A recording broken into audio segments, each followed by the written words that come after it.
aspiring musicians don't know necessarily what they want to create. So how do you recommend they kind of find their calling, their niche, so to speak?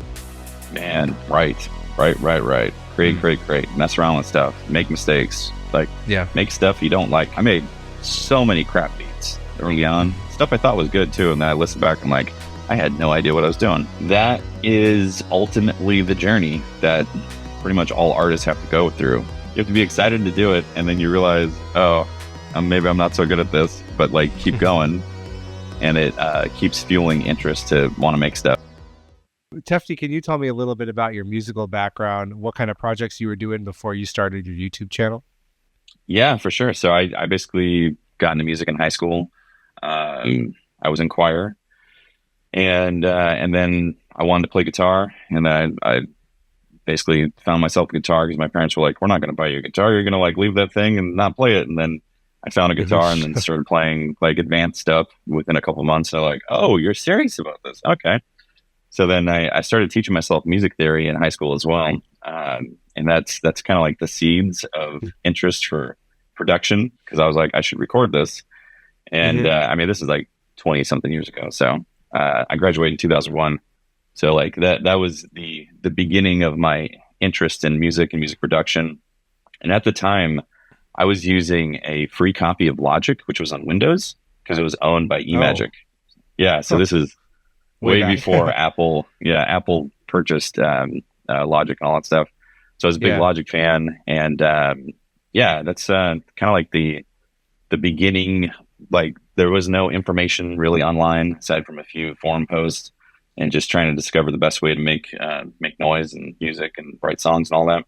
My mom was interested in it as well. So at the time, my wife, it's my girlfriend then, but wife now, Mimi, we started writing songs together, and then my mom was interested in writing lyrics. And so we kind of formed like a writing team and just started writing pop music and trying to figure out how to make songs happen and all that. Those kind of formed the beginnings of some releases that are definitely, in my opinion, amateur and all that. But like, you got to start somewhere, Sure. But they ended up making us money, which is pretty wild. We ended up making money on sync licensing and all that. So we got into syncing and kind of went through that process. Had it on several TV shows like Pretty Little Liars and The L Word and Cool. Parenthood and stuff like that. Yeah, songs on there. And then and then 2010 we moved to LA and set up a project studio in North Hollywood. And we ran that for like 4.5 years. I recorded bands and learned a lot about music production, working with people. So yeah, Awesome. that was kind of, in a nutshell. There's a lot of things, a lot of different projects, a lot of phases, but that's kind of like the genesis before I started getting into content creation. Yeah. It sounds like a logical progression: learning guitar, then learning theory, and then learning production to actually put your stuff out there, and then working with your then girlfriend, now wife, to getting your stuff licensed and out there. I was always interested in like the mathematical side of things. So like music theory came to me really fast. And as soon as I realized there was a reason why things sound a certain way, I was like, oh, this is amazing. So I just latched onto it and then kind of went from there. I have a lot of friends who are like, I'm not using any music theory, or I'm only using like just chords or something like that. And I'm like, like this, it's like there's a whole, it tells you why things sound a certain way. It's not trying to guide you a certain way. It's just telling you why, Yeah. Go beyond the minor pentatonic scale. There's a bigger world out there. Yeah. Well, by the time I got into college, I was already an advanced theory student from stuff I was studying in high school. Yeah. That's awesome. Wow. Yeah, you had a head start there then. Yeah, for sure. Yep. You kind of teed me up for this next one. So you kind of left off right before you said you started the channel. So tell me about like what was the impetus to start getting on YouTube and doing video? Oh man, so this is going to be a detour right here. I actually started my first YouTube channel in 2014 and it was for gaming. And the reason is because I had gotten burnt out on recording people in LA and also making like fast cues. Because I think the last year we were in LA, we made like 300 cues or something like that. It was some insane amount that like burnt me out of it. So I kind of wanted to deviate away. and I started a gaming channel, and then I got interest on this game Destiny, so I became known for playing Destiny. Yeah. I started streaming it, and I did that for like 5-6 years or so, and then I got burnt out on that. And then at the same time, I decided to start posting about music production because I hadn't realized that communities were growing around online, or I hadn't realized that there was production communities growing at that time that I had gotten into the gaming side. Because YouTube in around 2014 was still relatively new. The concept of making money on YouTube was also like kind of unheard of. It was like, oh, really? Yeah. People are starting to make money in 2014? So it was an interesting kind of like, oh, maybe this could become something. And it did, but only on the Twitch side, actually. That's where I ended up spending a lot of my time. So took a step back from the music production side, and then towards like 2017, 18, started getting back into hardware, and then for music production, and then got interested in talking about online, saw the community potential, and then that's when we started posting gear content. Oh, okay. Okay. Yeah. Nice. Yeah. What kind of gear were you starting off with? What was your approach back in the early days? Digitact. Yeah. I was a big fan of what the Digitact was offering. I basically wanted to recreate the experience of having a live band in the studio.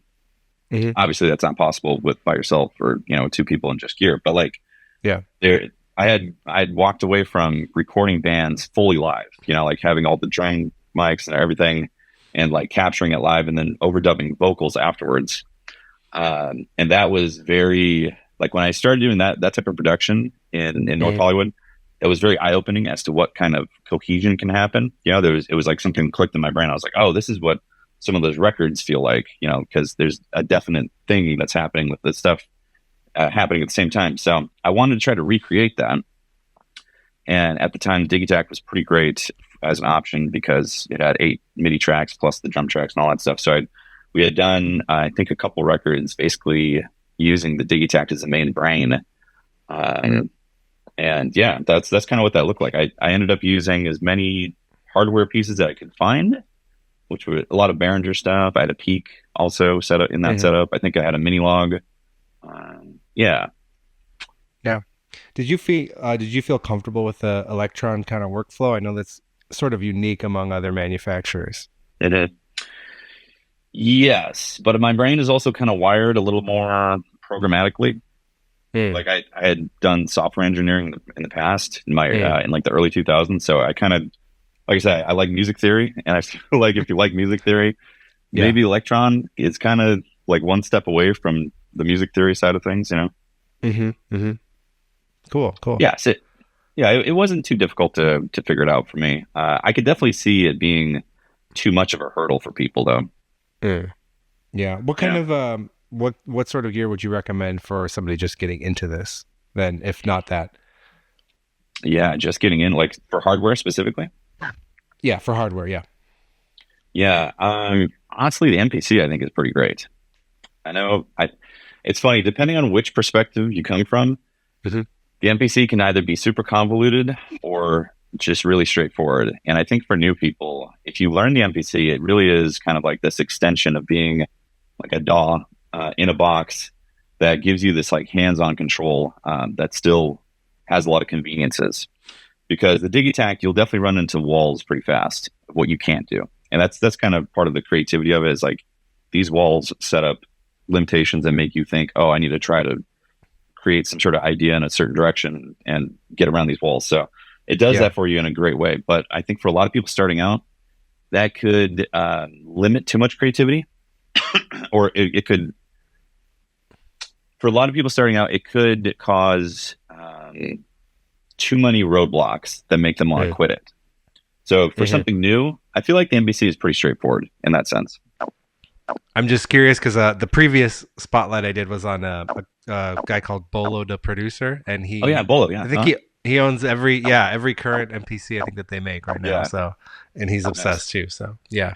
I own a lot of them. I don't own the X yet, and I was considering picking up the XSE, but like there might be something new around the corner or something like and I don't really need it just yet. The ones that I have are working really great. So Yeah.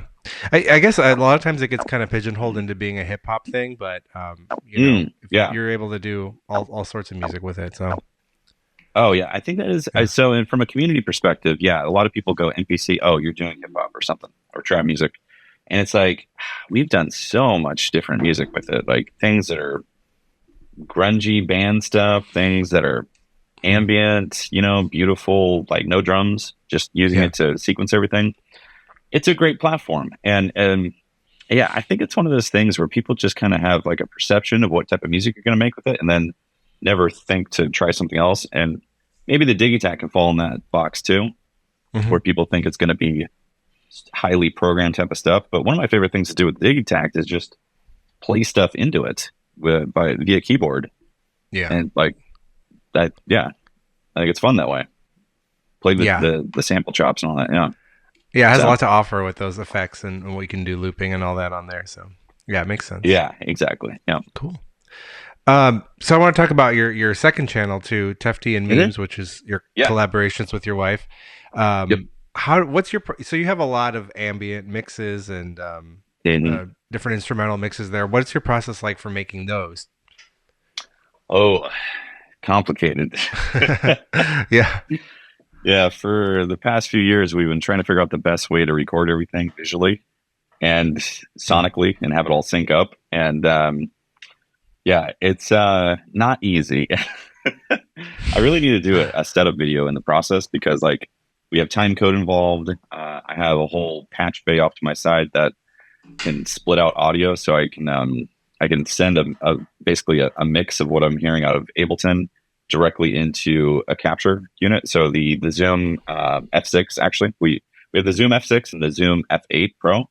We use Hmm. both of those depending on the project, and that way we can get uh, a quality pair of the signal, so a stereo pair of the signal, plus a microphone and any other additional things that we want to capture through those. And it'll be synced up with time code. And so then the time code goes out a headphone amp.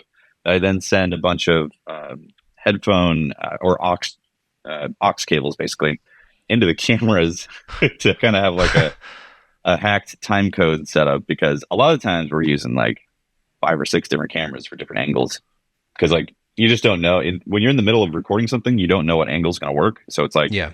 the more angles the better, and then you can always Sure. throw away angles if you don't use them. Wow. Yeah. Yeah. But you want to have as much as you can and leave it on the cutting room floor, so to speak. Pretty much, Yeah. yeah. And when it comes to the actual music side, it's also one of these things where sometimes we have things that are pre-baked, like a full idea that we're then going to perform, and Hmm. then other times we're capturing the process of creating it. And yeah, I never know what it's going to be. Yeah. That's awesome. Yeah. Yeah. Do you approach these kind of like each one is sort of an album because there's long mixes Yeah. and there are different tracks within, or is it just kind of putting together your ideas over the last few months into something? Or Usually it's what gear we're using.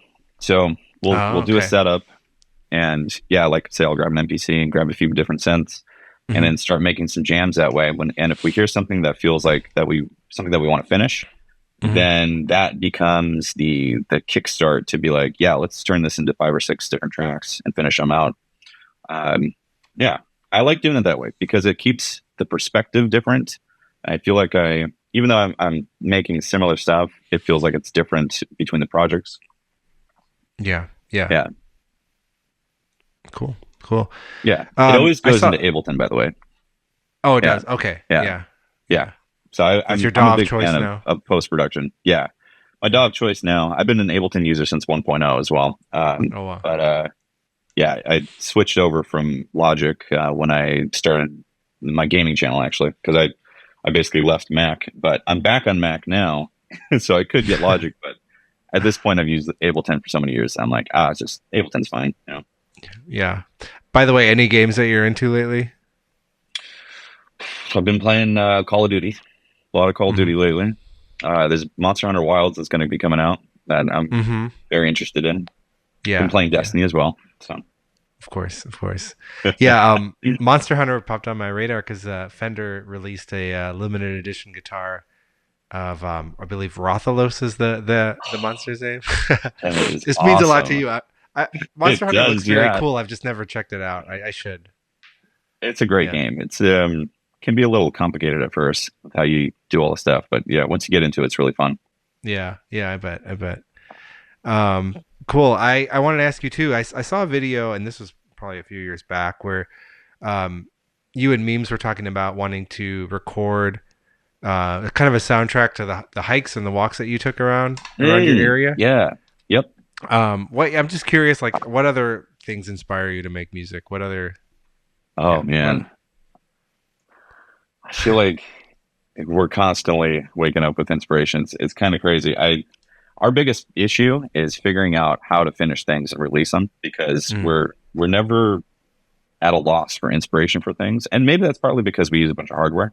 Yeah, again, yeah, one of those things where like switching out the hardware and trying a different setup always leads to different things for us. So mm, when it comes to inspiration, yeah, it's never really been an issue for us in terms of wanting to create. We've always been creatives, you know. Like actually, we met in college, and she was studying opera voice, and I was going in that program as well to be like a bass opera, and oh, we left that obviously, but like we're creatives, you know. So it's like yeah, it's like a muscle, you know. You're always writing something new, and something happens. She uses the MPC Key 61 and basically writes like between 3 to 4 beats a week on that.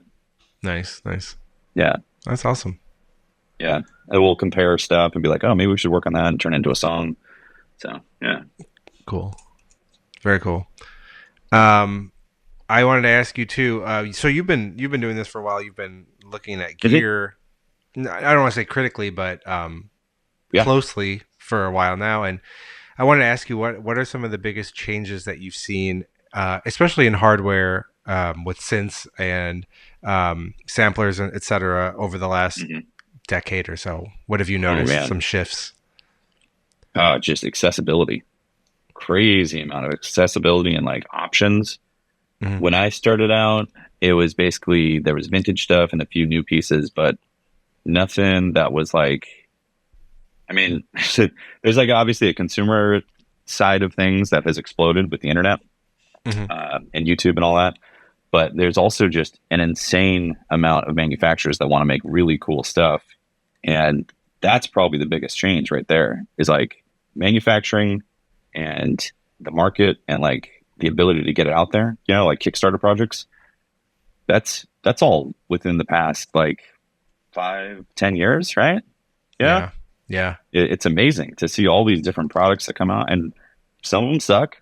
Some of them are incredible. Yeah. Like Uh it's amazing to see. It's huh. also sometimes it's a little disappointing too, because like certain manufacturers, I won't name them specifically, tend to rely on the old thing and rehash the same software that they're using over and over for each product. Uh huh. It's a little disappointing because it's like you're like the king of synths, but you aren't releasing anything new. Yeah. Um, so there's that side of it too. But like so many new synth manufacturers are out there that are doing amazing things.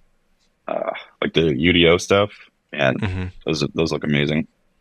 Yeah. Yep. Arturia, I mean they were software first and then got into hardware and now make amazing hardware options. They do, and they seem to be finding little niches in the market Mhm. to put out there. So everything they do Yeah, hits. I feel like, yeah, yeah. I think they pursue it from a perspective of like what does an artist want. yeah, Yeah, yeah. I appreciate that. I'm definitely more about what can I produce with a piece of art, or what art can I produce with a piece of gear versus what specs are in it.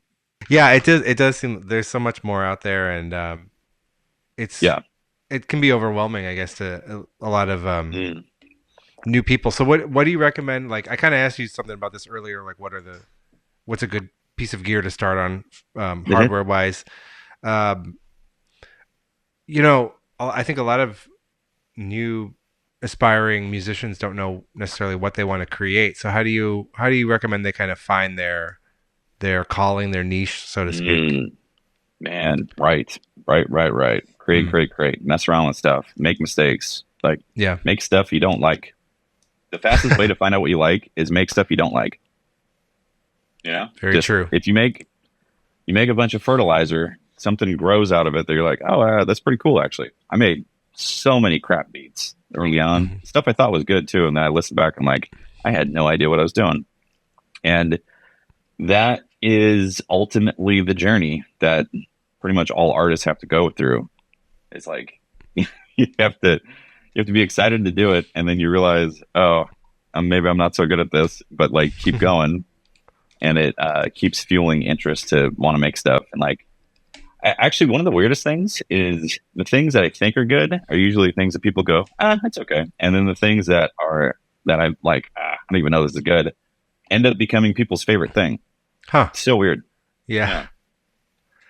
Interesting. Yeah. I guess we all have our own biases, but yeah, they're not necessarily right or, you know, what's going to resonate. Exactly. That's a great point. What about for new YouTubers, people who are looking to start their own channel? Maybe it's gear related, maybe not. Do you just have general advice for creating?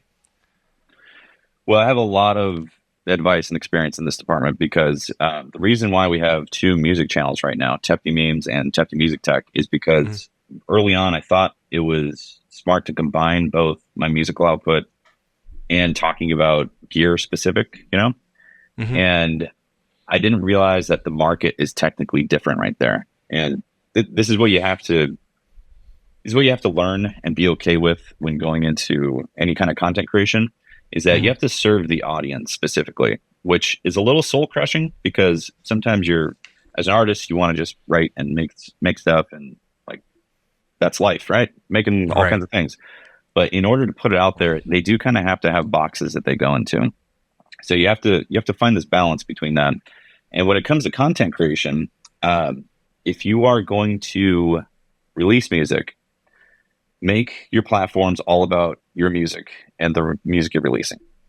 Like, don't focus on educating people exactly how to do the music, because it's going to be two separate audiences right there. The people interested in your music specifically are probably not musicians. Like, some of them are going to be musicians, but there's going to be a big audience that are just listeners and they want to enjoy entertainment. So focus on that. If you want to educate people on how to make beats or play keys and, you know, make chord progressions and stuff, then lean into that as hard as possible. Like, make the algorithm know that's what your channel's about, and it will reward you. Because YouTube now is easier than ever if you know these things. It's very difficult if you just throw everything at it and expect it to reward you. Like, if I were to start posting gaming content on the music channel, it's like that would be just a wet fart. Well, you wouldn't succeed in gaming, and it would probably hurt your music content too. Yeah. Exactly. Yeah. Exactly. Yeah. So understanding this stuff, and not just on YouTube, but on other social media platforms, is incredibly important. And there are some people who talk about, well, build a brand instead, and the brand is you. And while that does work within a reason, it still stands that you need to focus your brand around something. And that usually is your musical outputs, or the fact that you review gear, or, you know, there's obviously a lot of gray area, but ultimately you do kind of have to pick these boxes. And that's why we have two channels right now. Again, originally I posted gear reviews and music on one channel, and I could see that the algorithm was like, I don't know what to do with this. And so then I started a new channel for strictly music production, tutorial / gear review type of stuff. And that's been great because it knows exactly what it is. And then we've been working on trying to refocus the music channel to pure music, but it's still a process because it had like 20 something thousand subs already when we made that switch. So yeah, you don't want to risk losing that, but I'm sure you have I'm sure you have a decent amount of crossover between your people who are watching your educational stuff and who are into the music. And I kind of think, what better way to demonstrate what you're teaching than showing, you know, the music. Yeah. But obviously, yes, keeping them separate, I think is very key. Yeah. From a social media perspective, it's what the algorithms want. And it's, like I said, it's a little unfortunate. It's a little soul crushing from the artist perspective, but it's the game that we have to play. It's just like Spotify. Like, if you release a metal project and a trap project and an ambient record all under one artist name, Spotify is going to be like, what the hell is this? Yeah, exactly. Well, there are some bands that combine all three into one song, but that's a different thing altogether. Yeah, if your thing is combining them all into one song, then you got to lean into that. But like, Right. if you release an ambient record and then do a trap record next, the algorithm for Spotify is going to send the ambient people to the trap music, and then they're going to be like, "Whoa, this is not what I was listening or wanting," and then Yeah. it's like going to kill it right there because they're not interested in that. So Yeah, totally. I came here for chill background beats to study / work to, not the yeah, trap. yep. Yeah. Like I Yeah. said, it's incredibly soul crushing when you look at the algorithm side of things, Yeah. but it does allow you to have a place for your creative output if you play into some of those things. So there's pros and And cons to it. yeah, I could see it helping you to have a focus, helping your Mhm. creativity kind of latch onto one thing, or one certain spectrum of topics, and not Yeah. straying. So Yep. I think that's great. I wanted to just ask too, any pieces of gear that have come your way that surprised you, that you maybe didn't expect to like as much as you did, or just any fun surprises with gear? And Pittsburgh Modular Voltage Lab 2 thing is fun. Yeah, that was Really a fun. quick Yeah. answer. Yeah.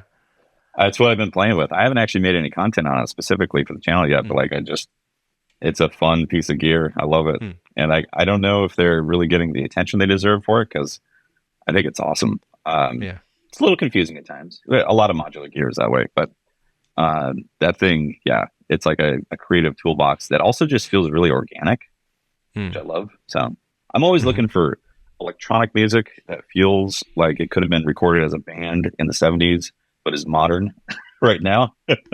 Yeah. Those are the divides that I'm trying to cross at any point. I have a couple of Rex if you're interested. There's I guess they're a group. I think they're from Germany, called Voyage Future. That's like Okay, nice. future without an e. Everything they make is, it's instrumental ambient, but it sounds kind of like it's from National Geographic documentary from the 70s or 80s. It's Nice. very Yeah. appealing to me.